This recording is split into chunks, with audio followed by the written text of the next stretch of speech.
Sinuspindi na itong si Senate Sergeant of Arms, dating Major General Aplaska. Grabe, ano? Ito'y inihag ni Ombudsman Boying Rimulya.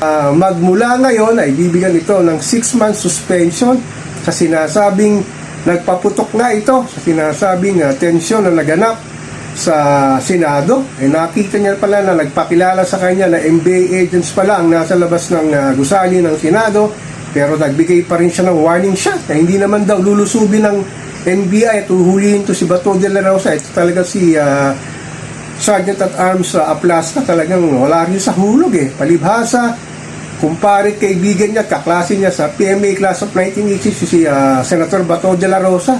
So ganoon na lamang kanyang pagkatanggol para sa kanyang mista. Talagang itong mga namumuno dito sa ating mahal na inang bayan, talagang pang sariling interest lang ang inaatukan.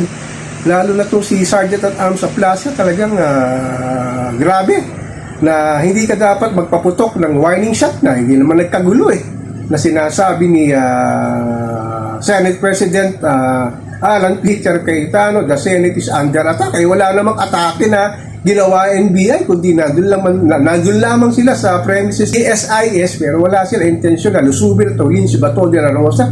Ngunit itong si dating Major General Aplaska gumawa na eksena, talaga nagbigay ng warning shot na nagkagulo tuloy yung sinasabing empleyado ng Senado kasamang mga journalist, ang mga media personnel para magkaroon ng konting sinasabing pagkaguluhan dahil sa kanyang ginawang pagbibigay nga ng warning shot. Talagang mali nga ang ginawa nito ni retired Major General Aplaska. Parang ang nangyayari ito, tinakot niya ang mga naroroon na kasama ang mga media, ang mga journalist, kasama rin ang mga international media na nagko-cover nga ng tension sa Senado. Kaya talaga dapat lamang masuspinde itong si General Aplaska at huwag na sanang pamarisan ng mga papalit sa kanyang mga Senate Sergeant at Arms.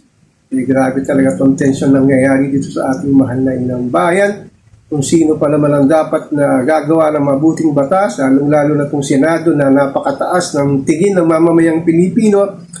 Ngunit sinira lamang ng mga ilang tiwaling senador na nagtatakipan sa kanilang sinasabing kaalyado at kaibigan sa politika, lalo na itong si Bato de la Rosa na nagtatago na dito sa sinasabing pagtakas niya dito sa Senado sa pamamagitan nga ng pagtulong ni Senador Robin Padilla. Sana matauhan na tayo at gumising na tayo dun sa mga sinasabing naglilingkod na tiwaling politiko, at sana sa susunod na eleksyon sa 2028 pumili na tayo ng karapat-dapat na iluluklok dito sa ating mahal na inang bayan at talagang maglilingkod para sa sinasabing kinabukasan ng ating mamamayang Pilipino na lugmok na hindi na alam kung saan kukunin ang 3 beses niyapag sa kanilang hapagkainan para lamang sa sinasabing pang-araw-araw na buhay na kanilang dinadanas na talagang grabe ng paghihirap ng ating mamamayang Pilipino.